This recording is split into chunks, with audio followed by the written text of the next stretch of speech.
네, 주님의 이름으로 평안의 인사를 전합니다. 오늘은 성령 강림절 9번째 주일이고요.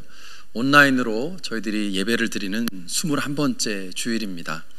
어서 속히 교회 예배실에 모여서 함께 예배 드릴 수 있는 날이 오기를 간절히 소망하는 우리의 기도를 담아서 오늘도 각자의 자리에서 영과 진리로 온전한 예배자로 설 수 있기를 소망합니다.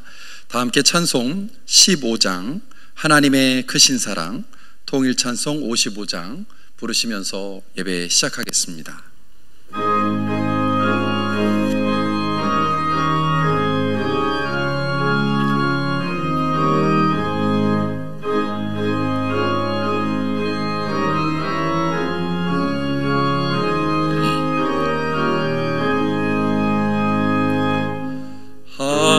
하나님의 크신 사랑 하늘에서 내리사 우리 맘에 항상 계셔 온전하게 하소서.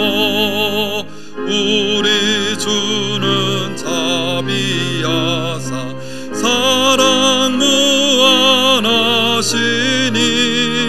두려워서 떠는 자를 구원하여 주소서. 걱정 근심 많은 자를 성령 감화하시며 복과 은혜 사랑받아 평안하게 하소서. 처음과 끝이 되신 주님 항상 인도하셔서 마귀 유혹 받는 것을 속히 끊게 하소서. 전능하신 아버지여 주의 능력 주시고 우리 맘에 임하셔서 떠나가지 마소서. 주께 영광 항상 돌려 천사처럼 섬기며 주의 사랑 영영토록 찬송하게 하소서. 우리들이 거듭나서 흠이 없게 하시고 주의 크신 구원받아 온전하게 하소서. 영광에서 영광으로 천국까지 이르러 크신 사랑 감격하여 경배하게 하소서.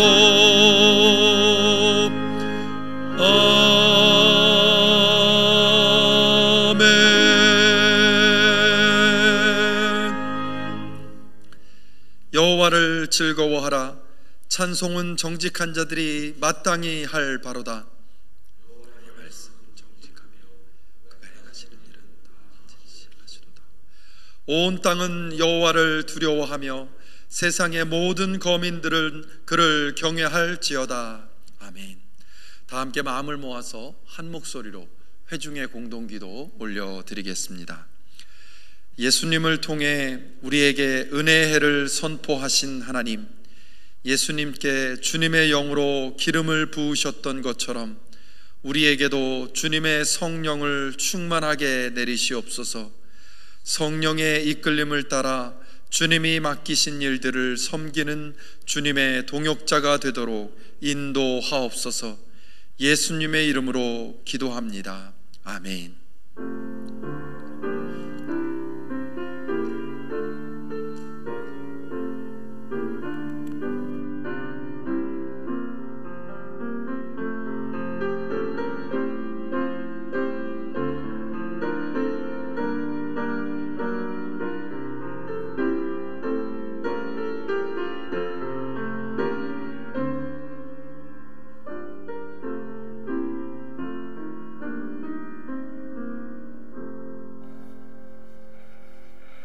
은혜와 자비가 풍성하신 하나님, 오늘은 8월의 첫 주일입니다.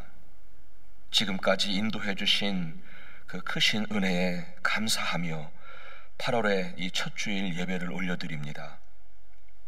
지금의 현실에서도 하나님께 경배하며 예배하는 것을 포기하지 않고 이 자리에 나왔습니다. 어떠한 상황에도 하나님께 예배하기 원합니다. 하나님, 8월 한 달에도 당신의 은혜 아래 언제나 머물러 있기를 원합니다. 당신의 은혜로 강건하여지게 하시고 당신의 은혜로 평안을 누리며 살게 하옵소서. 또한 이번 한 달에도 당신의 날개로 우리를 품으사 안전하게 보호해 주시며 악한 영들의 온갖 유혹들로부터 우리를 지켜주셔서 죄를 멀리하게 하옵소서. 그리고 늘 건강하게 하시고 모든 일들을 복되게 하사 정말 주님이 주시는 기쁨을 얻게 하여 주옵소서. 하나님, 오늘의 이 땅은 많이 아파하고 있습니다. 코로나 바이러스로 인해서 아파하고 있고 팬데믹 상황으로 인해서 많이 아파하고 있습니다. 정치가 혼란스럽고 경제가 패닉 상태라 하고 사회는 차별로 인해서 분열되어 있고 개개인들마다 정서적으로 그리고 영적으로 힘겨운 시간들을 보내고 있습니다. 이러한 현실을 지나면서 우리 인생의 연약함과 악함을 더욱더 깨닫게 하시는 것 같습니다. 그리고 우리의 진정한 소망은, 우리의 진정한 능력은 하나님밖에 없음을 다시 깨닫게 하시는 줄 믿습니다. 하나님, 간절히 원하옵나니 우리를 긍휼히 여겨 주옵소서. 오직 회복은 오직 주님의 손에서 나오니 당신의 전능하신 손으로 우리를 회복시키시고 그리고 이 땅을 다시 고쳐 주시옵소서.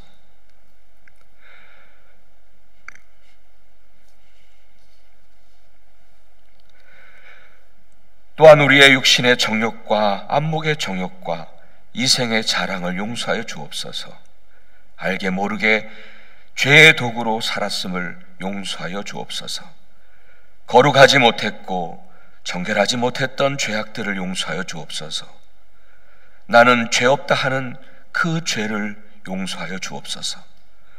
목이고다 당신의 뜻에 순종하기보다 내 뜻을 고집했던 교만의 죄를 용서하여 주옵소서. 우리의 기도를 들으시는 주님, 당신의 변함없으신 그 선하심과 인자하심으로 우리를 긍휼히 여겨주시기를 간절히 원합니다. 하나님, 지금의 상황을 지나면서 특별히 우리 사랑하는 모든 교우님들의 가정들을 주님의 손에 의탁합니다. 특별히 재택근무와 온라인 학습을 해야 하는 청장년들의 가정을 주님께서 지켜주시고 저들을 도와주시기를 간절히 원합니다. 연로하신 교우님들, 그리고 홀로 계시는 교우님들, 우리 하나님의 불꽃 같은 눈동자로 지켜 보호하여 주옵소서. 또한 질병으로 혹은 암으로 투병 중에 계신 사랑하는 교우님들을 꼭 붙드시옵소서.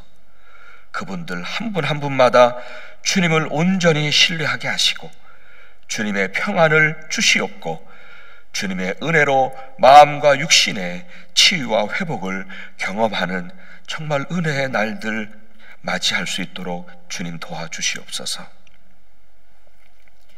하나님, 오늘도 이 웨슬리윙 공사를 위하여 기도합니다. 진행되고 있습니다.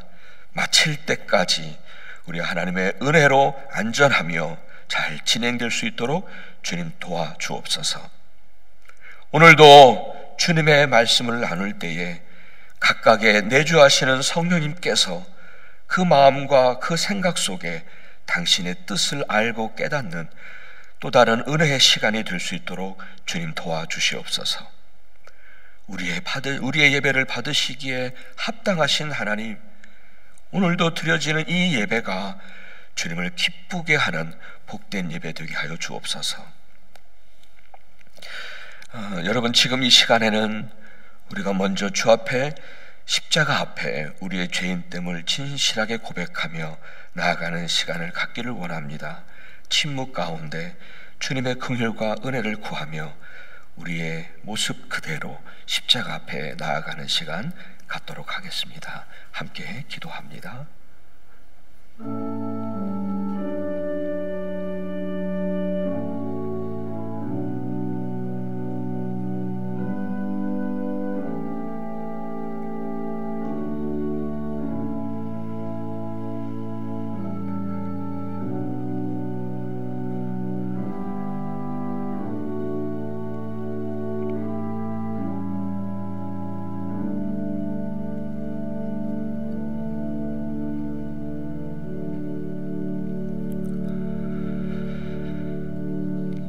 허물의 사함을 받고 자신의 죄가 가리운 자가 복이 있다 하셨죠.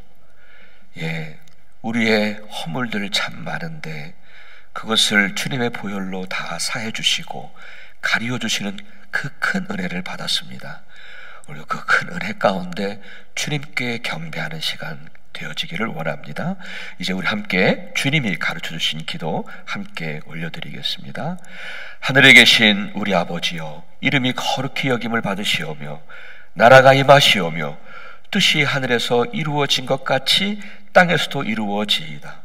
오늘 우리에게 일용할 양식을 주시옵고 우리가 우리에게 죄 지은 자를 사하여 준 것 같이 우리의 죄를 사하여 주시옵고 우리를 시험에 들게 하지 마시옵고 다만 악에서 구하시옵소서. 나라와 권세와 영광이 아버지께 영원히 있사옵나이다. 아멘.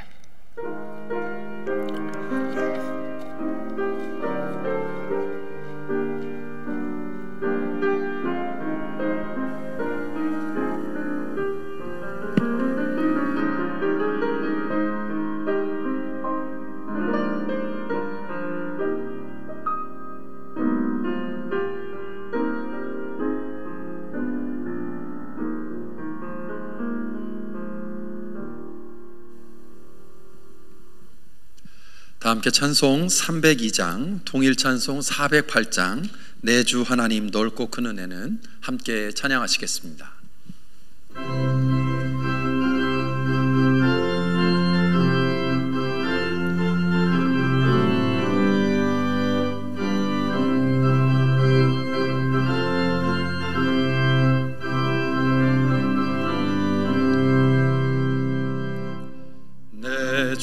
하나님 넓고 큰 은혜는 저 큰 바다보다 깊다. 또 곧 닷줄을 끌러 깊은 데로 저 한가운데 가보라. 언덕을 떠나서 장파에 배 띄워 내 주 예수 은혜의 바다로 내 맘껏 져가라.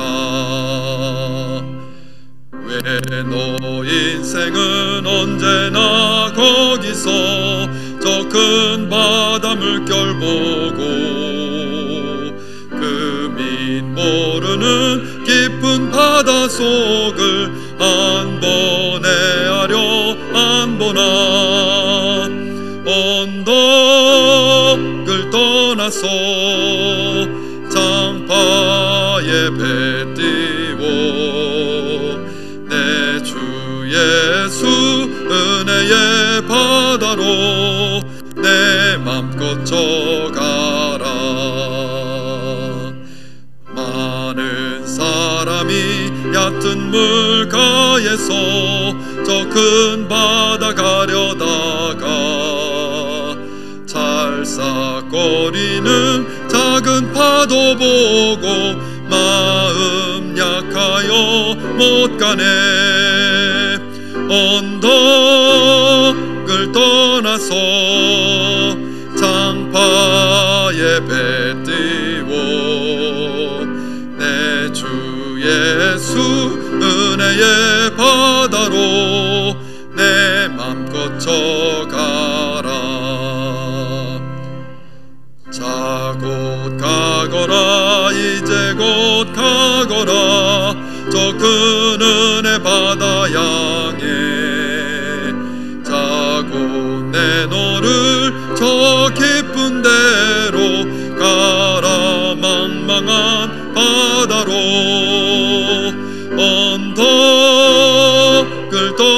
주셔서 장파에 배 띄워 내 주 예수 은혜의 바다로 내 맘 꽂혀가라.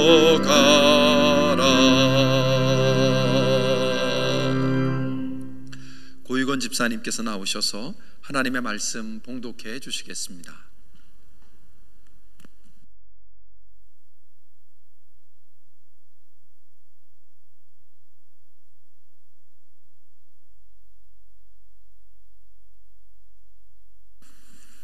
오늘 우리에게 주시는 하나님의 말씀은 신약 에베소서 1장 1절에서 6절까지입니다. 말씀을 봉독하겠습니다.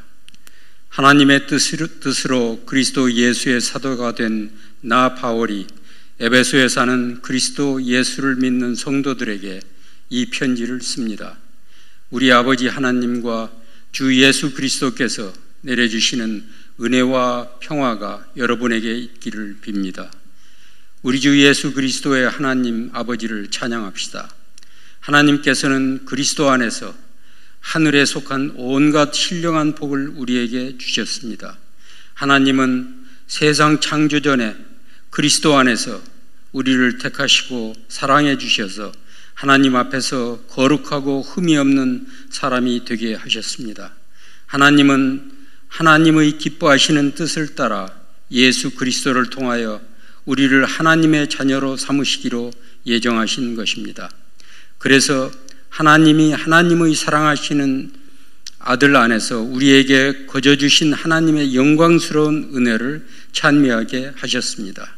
이것은 우리에게 주시는 하나님의 말씀입니다.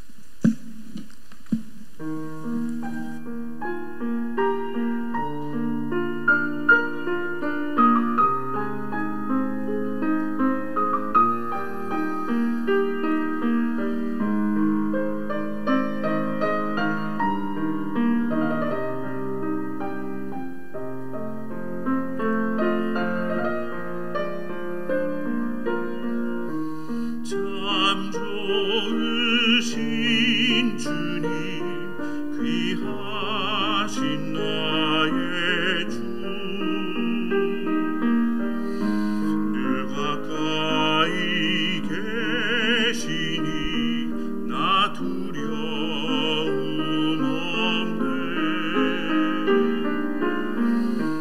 내 영이 동할 때 내 맘 낙심될 때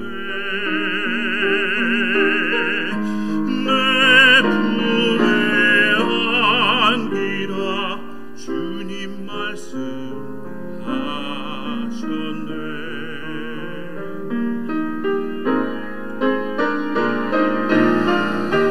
광야 같은 세상 주만 의지하며 주의 인도하심 날 강건케 하시며 주의 사랑 안에서 살게 하소서. 주만 의지하리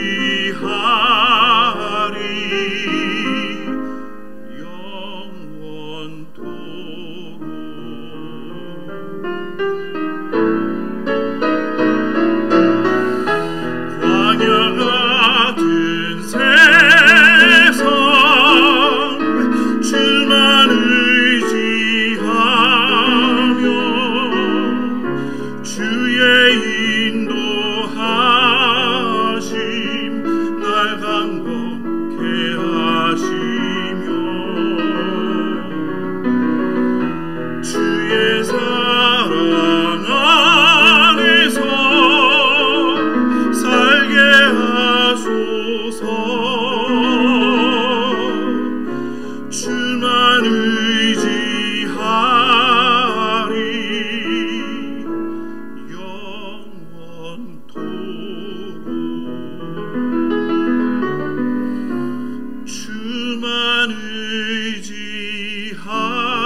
말씀을 나누기 전에요, 잠깐 여러분들께 알려드리는 말씀이 있어요.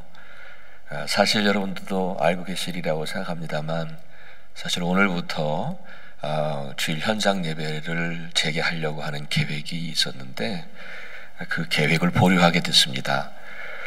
2주 전에 리허설까지 마쳤는데, 그리고 이제는 파이널 그 체크를 위해서 지난 금요일 날 모임이 있었어요. 근데 그 모임에서 지금의 현 상황이 아직도 위험한 상황이라고 하는 인식이 있었고, 특별히 지난주 중에 다른 우리 지방 내의 다른 교회 시설에서 확진자가 나오는 바람에 감리사님의 우려가 섞인 그 편지를 받게 됐습니다.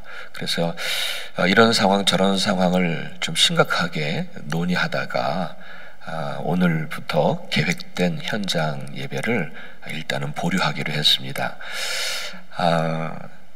사실 모두가 다 마음 가운데 왠지 모르게 좀 실망감도 있을 거라고 생각이 듭니다만은, 여러분들보다 더 신중하게 나가기 위해서 일단은 보류한 것이니까 성도님들의 넓은 양해를 구하겠습니다. 많이 기도해 주시기를 바랍니다. 오늘 말씀을 함께 나누겠습니다. 지난 2주 전에 예고해드린 대로 사도 바울의 교회론을 담았다고 하는 오늘 이 에베소서 본문을 가지고 말씀을 나누려고 합니다.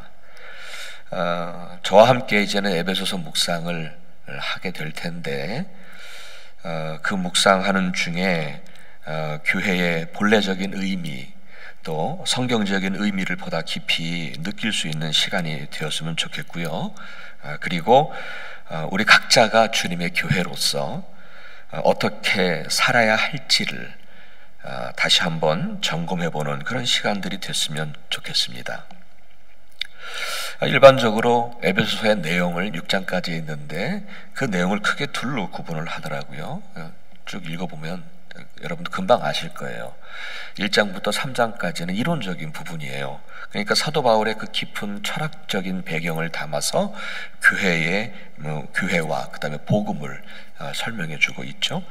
그리고 4장부터 6장까지는 실천적인 내용이 들어있습니다. 아예 4장 첫 편부터 뭐라고 말씀하시냐면 부르심에 합당하게 살아야 한다, 이렇게 시작합니다. 그러니까 4장부터는 실천적인 내용, 성도의 거룩한 삶에 대한 아주 매우 구체적으로 또 다양하게 그런 내용으로 권면을 하고 있는 것이 4장과 6장 두 번째 부분입니다. 먼저 본론으로 들어가기 전에 에베소서에 대한 개론적인 이야기를 좀 간단하게나마 말씀을 드리고 넘어가는 것이 여러분에게 도움이 되리라고 생각합니다. 여러분, 에베소 저자 하면은 일반적으로 사도 바울이 저자다라고 하는 데는 큰 이견이 없습니다. 그러니까 사도 바울은 이 에베소 교회에게 교회의 일치와 그리고 복음의 회복을 위해서 이 편지를 기록한 것으로 보여지고요. 언제 쓰여졌냐면 3장 1절과 4장 1절에 보면은 갇힌 자 된 나 바울, 갇힌 몸이 되었다라고 하는 표현을 쓰거든요. 그러니까 이 에베소서는 지금 사도 바울이 갇혀있을 때, 감옥에 갇혀있을 때 써진 옥중서신이라고 말하잖아요. 근데 사도 바울이 그 로마 감옥에 2차례 갇힌 적이 있어요. 첫 번째 갇혔을 때는 AD 62년경이었는데 그때였고, 그리고 두 번째는 63에서 65년 사이라고 대략 잡고 있습니다. 근데 그 두 번째 갇혔을 때는 사실상 이제 순교를 앞두고 있는 상황이었어요. 그래서 그때 쓰여진 게 디모데후서예요. 이제 내가 얼마 남질 않았으니까 이제 하나님 앞에 내가 이제 드려질 날이 가까우니까 이제 누구를 나와 보내라, 마가를 나한테 보내라, 내게 유익한 자다, 이렇게 거의 유언처럼 쓴 것이 디모데후서인데, 오늘 이 에베소서는 사도 바울이 첫 번째 갇혔을 때에 쓰여진 서신입니다. 이때의 상황을 사도행전 28장을 보면은 이렇게 기록하고, 그러니까 이렇게 알려줍니다. 그러니까 사도 바울은요, 그 로마에 압송되고 나서 사도 바울을 고소한 사람들이 있잖아요. 재판을 받으려면 고소자가 있잖아요. 그 고소한 사람들이 바로 유대인들이거든요. 그러니까 사도 바울은 먼저 압송돼서 로마에 가 있고, 그 다음에 고소한 유대인들이 와야 재판을 시작하는데 아직 안 오는 거예요. 그러니까 고소한 유대인들이 로마에 오기까지 기다리는 동안에 아직 재판이 시작된 건 아니니까 감옥에 갇히지는 않았어요. 대신에 사도 바울이 거기 보면 셋집이라고 되어 있어요. 세를 내서 지내던 그 셋집에 이렇게 감금되어 있는 상태에 있었어요. 근데 그 비교적 감금이 되어 있지만 비교적 자유롭게 사람들이 들어올 수 있었고, 사람들을 만날 수 있었고, 또 오는 사람들에게 전도도 할 수 있었다는 그 상황을 사도행전 28장에서 볼 수가 있어요. 바로 그 시기에 2년 동안 그렇게 갇혀 있었는데 결국 2년 동안 고소인들이 오지를 않으니까 풀려나고 말아요. 근데 어쨌든 2년 동안 바로 그 갇혀 있으면서 바로 에베소서를 쓴 거고, 이것을 비롯해서 빌립보서, 골로새서, 빌레몬서를 쓰게 된 거죠. 이 에베소라고 하는 도시는요, 항구 도시예요. 옛날부터 여러분 항구 도시가 얼마나 음란하고 방탕한 곳인지 많이 익히 들으셨을 거예요. 거기에 아데미 여신상이 있었어요. 그 신전이 있었어요. 굉장히 음란하고 방탕한 곳이었죠. 이렇게 음란하고 방탕한 도시에 에베소 교회가 세워진 거예요. 근데 사도행전 19장에 보면 좀 특이한 게 있어서 이 부분을 언급합니다. 뭐냐면 사도행전 19장에 보면은 이태 동안이라고 되어 있어요. 사도 바울이 2년 동안 거기서 전도한 걸로 되어 있는데, 바로 그 다음 20장에서는 사도 바울이 에베소 장로들과 함께 대화할 때 내가 3년 동안 눈물로 밤낮 성도들을 섬겼다, 이런 말을 합니다. 그래서 2년인가 3년인가는 잘 정확하지 못하지만 어쨌든 이 에베소 교회를 사도 바울이 세우게 되죠. 에베소 교회 상황은 이래요. 그 에베소 교회에도 율법주의자들에 의해서 교회가 분열돼요. 율법주의자들에 의해서. 여러분 늘 우리가 주의해야 되는 것 같아요. 교회 안에 율법주의가 성행하면 교회는 분열돼요. 왜냐하면 정죄하니까. 자꾸 다른 성도들을 나의 율법적인 기준에 의해서 정죄를 하게 되니까 교회 안에 율법자들이 있으면 당연히 교회가 분열되게 돼 있어요. 그것은 이 율법을 신봉했던 유대인들만의 이야기가 아니라 오늘날에도 똑같이 율법적인 신앙을 가지고 있으면 교회는 분열되게 돼 있어요. 에베소 교회가 바로 율법주의자들, 유대인들에 의해서 교회가 분열되었고, 유대인들과 이방인들 사이에 여전히 높은 장벽이 있었어요. 교회가 분열되어 있었어요. 그 교회의 사도 바울은 교회의 일치와 그리고 복음의 회복을 강조하고 권면했던 거죠. 또 교인들 중에는 이 에베소라고 하는 곳이 음란하고 방탕한 곳이니까 여전히 그 삶에서 헤어나오질 못하고 있는 사람들이 있었던 것 같아요. 그래서 아주 매우 구체적으로 4장 이후부터는 부르심에 합당하게 생활해야지라고 그렇게 구체적이고 그리고 다양하게 성도의 거룩한 삶을 권면하고 있는 내용입니다. 그것이 에베소서 전체의 개요의 이야기입니다. 오늘 본문으로 들어가겠습니다. 우리 한번 1절과 2절을 한번 다시 보겠습니다. 1절과 2절 보시면, 하나님의 뜻으로 그리스도 예수의 사도가 된 나 바울이 에베소에 사는 그리스도 예수를 믿는 성도들에게 이 편지를 씁니다. 우리 아버지 하나님과 주 예수 그리스도께서 내려주시는 은혜와 평화가 여러분에게 있기를 바랍니다. 이렇게 시작합니다. 에베소서는 하나님의 뜻으로 그리스도 예수의 사도가 된 나 바울은 이렇게 시작합니다. 하나님의 뜻으로. 마틴 로이드 존스 목사님 많이 아시는, 많이 언급되었으니까 많이 들으셨을 거예요.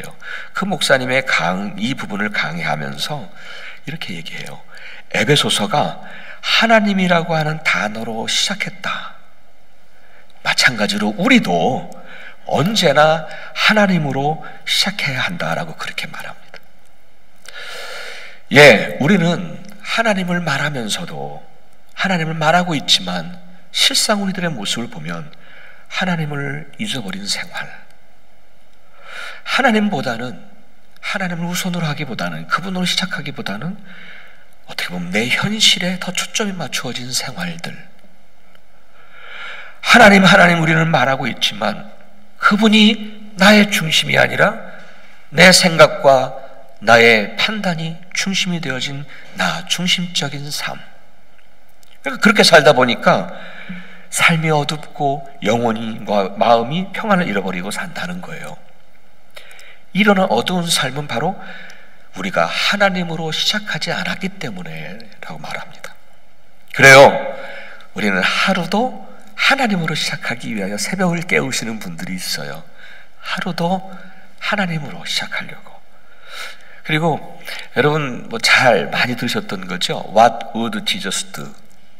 아마 이거 많이 들으셨을 거예요. 예수님이라면 어떻게 하실까? 우리가 늘 살아가면서 그분을 인식하고 살아가는 거예요. 내가 이것을 하려고 해도 그분을 인식하는 거예요. 주님이라면 어떻게 하셨을까? 내가 이러한 계획을 잡을 때에도 주님이라면 어떻게 하실까? 그분을 의식하는 삶, 하나님으로 시작하는 삶. 그렇게 한다면 전능하시고 위대하신 하나님께서는 마침내 그 일들을 아름답게 이루어 가실 줄 믿습니다. 또 깊은 평안과 기쁨의 삶을 살 수 있게 된다는 그런 말씀이에요. 여러분 믿으시기를 바랍니다. 또 이런 말도 합니다. 성경의 메시지는 처음부터 끝까지 우리를 하나님께로 돌아가게 한다. 이런 말을 해요. 그래요. 여러분 기본으로 돌아갈 때 거기에서 길이 보여요. 막막해서 앞이 보이지 않을 때, 길이 보이지 않을 때 기본으로 돌아가면 거기에서 길을 발견하지요. 지금의 막막한 현실을 살아갈 때는 그래서 우리는 기본으로 돌아가야 합니다. 믿음으로 돌아가야 하고 하나님께로 돌아가야 합니다. 엄청난 대군 앞에서 정말 어떻게 해야 할지 모르는 정말 앞이 캄캄한 여호사밧 왕, 그가 결국 하나님 앞에 엎드렸을 때 길이 보였어요. 여러분 기억하십니까? 제가 올해 초 신년 새벽 부흥회 때에 그 제목이, 그 주제가 여호와께로 돌아가자. 이제 여호와께로 돌아가자. 거기에 우리의 소망이 있고 거기에 우리의 길이 있기 때문에. 성경 속에 수많은 믿음의 사람들이 보여준 메시지는 분명합니다. 어떤 환난과 고통 중에도 우리는 하나님께로 돌아가야 우리가 살 수 있고, 하나님께로 돌아가야 구원의 길이 보이고, 하나님께로 돌아가야 하나님의 약속이 내 삶에서 이루어진다는 그것을 끊임없이 믿음의 사람들을 통해서 우리에게 주시는 하나님의 메시지 아닙니까? 예. 힘들고 어려운 지금 이때에 우리는 하나님께로 돌아가야 합니다. 거기에 길이 보여요. 이렇게 하나님으로 시작한 사도 바울은 3절에서 바로 그 하나님, 곧 우리 주 예수 그리스도의 아버지이신 하나님을 찬양합시다. 찬양하자. 이렇게 얘기합니다. 그 이유가 있어요. 왜 이렇게 찬양하자, 그 하나님을 찬양하자 한 그 이유는 뭐냐면 그 하나님께서 그리스도 안에서 하늘에 속한 온갖 신령한 복을 우리에게 주셨기 때문이다 라고 말합니다. 하나님을 찬양하자는 거예요. 그 하나님을. 여기에서 여러분 하늘에 속한 신령한 복이라는 게 뭐예요? 우리가 이 땅에서 잘 먹고 잘 사는 그런 수준의 복을 말하는 게 아니죠. 말 그대로 하늘에 속한 복이에요. 그래서 우리 이 땅에서는 얻을 수가 없어요. 그분만이 우리에게 주실 수 있는 복이죠. 그래요. 그 신령한 복은 이 땅에서는 얻을 수 없고 하나님만이 주실 수 있는 복이에요. 그런데 그 신령한 복을 어떻게 얻을 수 있냐면 그리스도 안에서 저와 여러분에게 주셨다는 거예요. 그리스도 안에서 저와 여러분에게 주셨어요. 그 신령한 복을, 하늘에만 있는 그 신령한 복은 그리스도 안에서 저와 여러분에게 주셨다는 거예요. 믿으시죠?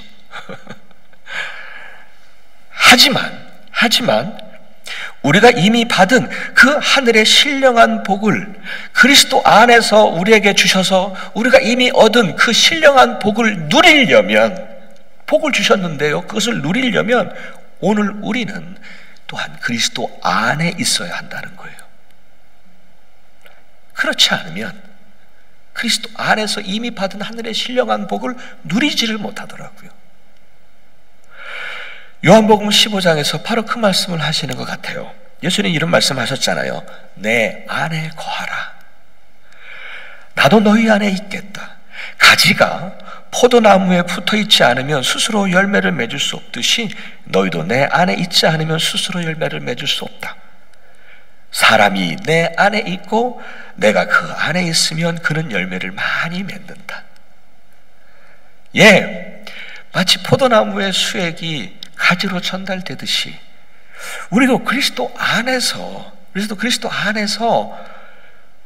우리가 그 신령한 복을 이미 받았잖아요. 그런데 그리스도 안에 우리가 있어야 이미 그 전달된 그 수액, 하늘의 그 신령한 복을 누릴 수 있게 되는 거예요. 누린다는 얘기는 다시 얘기해서 열매를 맺는다는 거잖아요. 열매를, 풍성한 열매를 맺는 거예요. 이미 전달된 수액이 우리에게 전달되어져 있는데 우리는 열매를 맺어야 되거든요. 열매 맺지 않으면 그 나무는 의미가 없잖아요. 그러려면 그 내 안에 거하라. 그리스도 안에 있어야 열매를 풍성하게 맺어요. 주님이 하신 말씀이잖아요. 그래요, 여러분. 우리가 그리스도 안에 있으면요, 세상에서 얻는 물질의 복이 아니에요. 그 세상에서도 얻을 수 있는 물질의 복이 있어요. 하지만 하나님이 주시는 물질의 복을 누릴 수 있어요. 세상에서 얻을 수 있는 기회들이 많아요. 물론 그것들도 기회예요. 세상에 주는 기회들이겠죠. 하지만 그걸 얘기하는 게 아니라 하나님이 주시는 기회들을 누릴 수 있어요. 달라요. 분명히 다를 거예요. 또한 우리가 그리스도 안에 있으면요, 세상에서 얻을 수 있는 기쁨도 있겠지요. 그러나 그 기쁨을 얻는 게 아니라 하나님만이 주실 수 있는 기쁨을 얻어요. 또 우리가 그리스도 안에 있으면 세상에서도 얻을 수 있는 평안이 있겠죠. 평화가 있겠죠. 하지만 그가 아니라 하나님만이 주실 수 있는 평안을 누리게 된다는 거예요. 믿으시죠? 이렇게 우리는 그리스도 안에 있을 때 그리스도 안에서 이미 얻은 그 온갖 하늘에 속한 신령한 복을 누리게 된다고 말씀하십니다. 그 하나님을 찾아갑시다. 자, 그런데요, 우리가 그리스도 안에서 얻은 이 신령한 복들 가운데 가장 영광스러운 복이 있어요. 가장 영광스러운 복이 있어요. 그것은 오늘 본문 4절과 5절에서 말씀을 하고 있습니다. 다시 읽어드릴게요. 하나님은 세상 창조 전에 그리스도 안에서 우리를 택하시고 사랑해 주셔서 하나님 앞에서 거룩하고 흠이 없는 사람이 되게 하셨습니다. 하나님은 하나님의 기뻐하시는 뜻을 따라 예수 그리스도를 통하여 우리를 하나님의 자녀로 삼으시기로 예정하신 것입니다. 예, 우리는 그리스도 안에서 하늘에 속한 온갖 신령한 복을 얻게 되는데요, 그 중에 가장 영광스러운 복은 바로 그리스도 안에서 우리를 하나님의 자녀 삼으셨다는 것입니다. 여러분, 저는 한때 순교자의 집안을 굉장히 부러워한 적이 있어요. 나도 순교자의 집안에서 태어났었으면 얼마나 좋았을까. 그냥 한때는 그렇게 생각해 본 적이 있었어요. 부러운 적이 있었어요. 어쩌면 나는 누구누구의 자녀로 태어난 것을 참 자랑스럽다라고 하는 분들도 계실 것 같아요. 이렇게 세상의 가문도 영광스러운 건데 하물며 내가 하나님의 자녀라고 하는 것이 얼마나 영광스러운 일일까요? 그래서 사도 바울은 말합니다. 영광스러운 은혜라고. 영광스러운 은혜라고. 그런데요, 이런 생각을 한번 해봤어요. 여러분, 우리가 온갖 신령한 복 무엇일까 생각하다가 이런 생각했어요. 내가 하나님의 자녀가 되는 그 은혜만 가지고 있어도, 내가 하나님의 자녀라고 하는 것만으로도 나는 세상의 온갖 모든, 하늘에 속한 모든 신령한 복을 내가 갖고 있는 거구나 하는 생각을 하게 됐어요. 여러분, 옛날에 큰 집에는 종들도 있고 또 주인의 자녀들도 함께 살고 있잖아요. 근데 생각해 보세요. 종들은 같은 집에서 밥 먹고 잠자고 생활하고 살아가고 있지만 그 집에 있는 어떤 것도 자기 것이 될 수 없잖아요. 하지만 그 집 주인의 자녀들은 단지 자녀라고 하는 이유로 그 집의 모든 것을 다 누릴 수 있잖아요. 다 누릴 수 있잖아요. 마찬가지라고 생각한 거예요. 우리가 하나님의 자녀가 되는 것만으로도 하늘의 온갖 신령한 복들을 다 얻게 되는 것과 누리게 되는 것과 마찬가지다. 그런 생각을 하게 됐어요. 예, 너무도 영광스러운 은혜요, 너무도 큰 은혜가 아닐 수 없어요. 내가 하나님의 자녀가 된 것이. 근데요, 4절을 보시면 이런 말씀이 있어요. 4절을 보시면 세상 창조 전에 그리스도 안에서 우리를 택하시고 사랑하셨다라는 구절이 나오죠. 이 구절은 주로 이제 예정론을 이야기할 때, 그 교리적인 부분을 설명할 때 사용되어지는 구절이기도 하죠. 물론 교리적인 논쟁이 있을 수 있어요. 하지만 이 구절이 예정론을 얘기하든 아니면 다른 것을 얘기하든 그것은 전적으로 하나님의 권한과 하나님의 주권에 속한 부분이라고 생각해요. 우리가 이런 것에 대해서 논쟁을 하는 것은요, 마치 여러분 그 앞을 보지 못하는 소경이 코끼리의 다리를 만져보고는 코끼리는 기둥이다라고 주장하는 것과 같은 거고요, 코를 만져보고는 코끼리는 뱀과 같다라고 말하는 그렇게 주장하는 것과 마찬가지라는 거예요. 예, 이건 전적으로 하나님의 주권과 권한에 속한 부분이라고 생각합니다. 단지 우리가 이 구절에서 깨달을 수 있는 게 한 가지가 있어요. 그것은 뭐냐면 하나님의 속성에 관한 부분이에요. 다시 말씀드려서 하나님 그분은 영원 전부터, 창세전이 아니라 그 영원 전부터 변함없이 우리를 택하신 그 사랑이 있다는 거예요. 그러니까 그 사랑은 창세전부터 작동을 하고 있었다는 거예요. 그래서 영원전부터 작동했던 그 하나님의 사랑이 오늘 그리스도 안에서 저와 여러분에게도 동일하게 나타나서 우리를 거룩하고 흠없는 자녀 되게 하셔서 당신의 자녀로 삼아주셨다는 거죠. 정말 이것만으로도 우리는 하늘에 속한 온갖 신령한 복을 다 얻은 것과 마찬가지라고 믿습니다.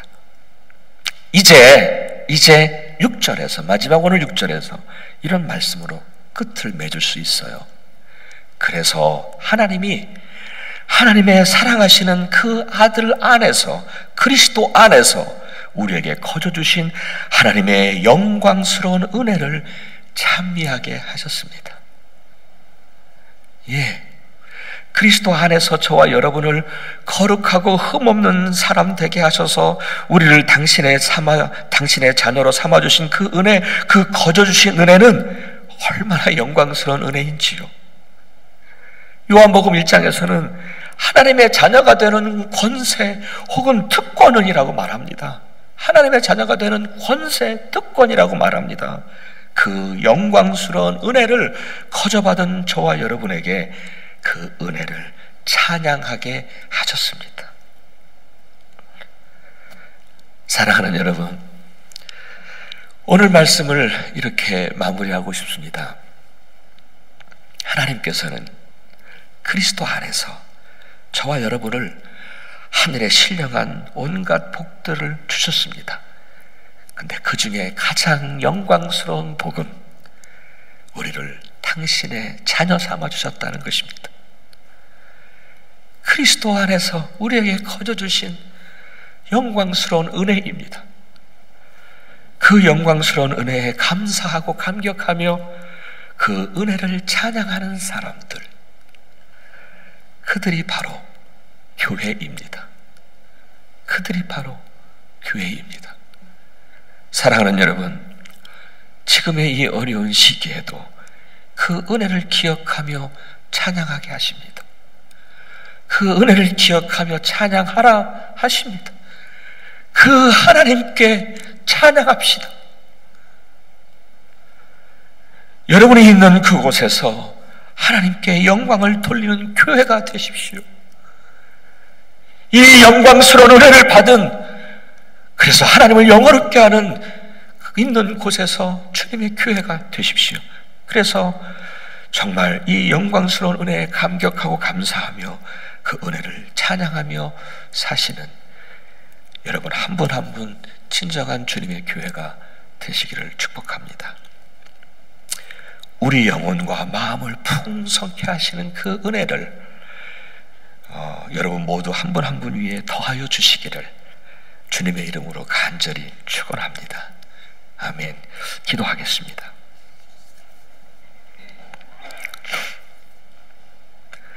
하나님, 우리를 당신의 자녀 삼아주신 그 영광스러운 은혜, 그 큰 은혜를 늘 감사하며, 그러다가 마지막 당신의 자녀로 하늘 문을 열 때까지 하나님 우리와 늘 동행하여 주시옵소서. 예수 그리스도 이름으로 간절히 기도하옵나이다. 아멘.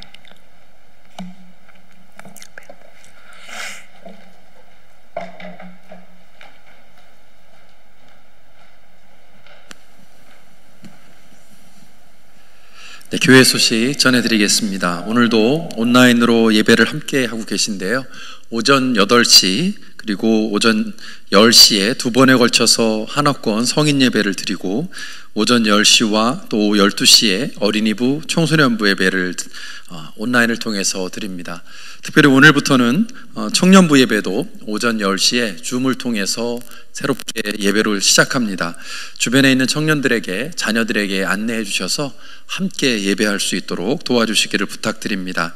매일 새벽 기도에도 변함없이 6시에 홈페이지 방송과 유튜브 채널을 통해서 함께 하실 수 있습니다. 목사님께서 설교를 시작하시면서 안내해 주신 것처럼 현장 예배는 예상치 못한 상황으로 연기가 되었고요. 다시 현장 예배를 재개하게 되면 우리 성도님들에게 안내해 드리도록 하겠습니다. 이번 주 중에 8월 4일 화요일에는 지역장 기도회가 예정되어 있고 다음 주 주일 오후에는 3, 4분기 합동임원회의가 예정되어 있습니다.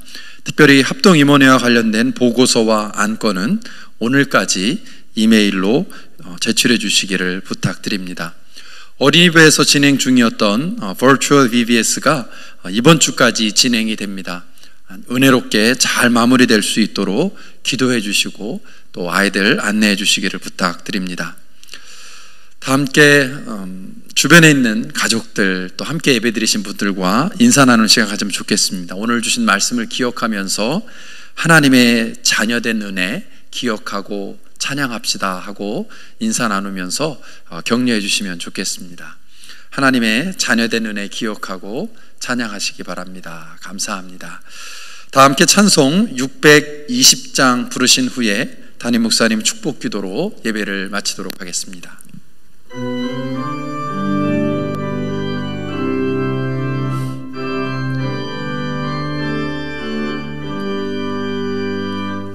여기에 모인 우리 주의 은총 받은 자여라. 주께서 이 자리에 함께 계심을 아노라. 언제나 주님만을 찬양하며 따라가리니 시험을 당할 때도 함께 계심을 믿노라. 이 믿음 더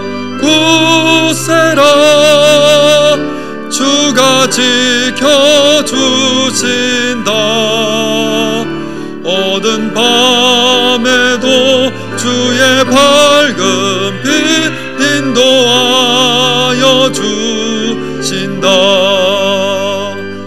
주님이 뜻하시니 헤아리기 어렵더라도 언제나 주 뜻 안에 내가 있음을 아노라. 사랑과 말씀들이 나를 더욱 새롭게 하니 때로는 넘어져도 죄의 승리를 믿노라. 이 믿음 더 굳세라. 주가 지켜주신다.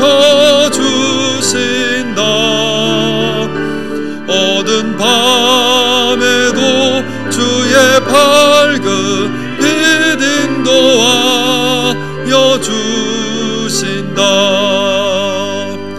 여기에 모인 우리 사랑받는 주의 자녀라. 주께서 뜻하신 바 우릴 통해 펼치신다. 고통과 슬픔 중에 더욱 주님 의지하오니 어려움 이겨내고 주님 더욱 찬양하라. 이 믿음 더 굳세라. 주가 지켜주신다. 어두운 밤에도 주의 밝은 빛 인도하여 주신다.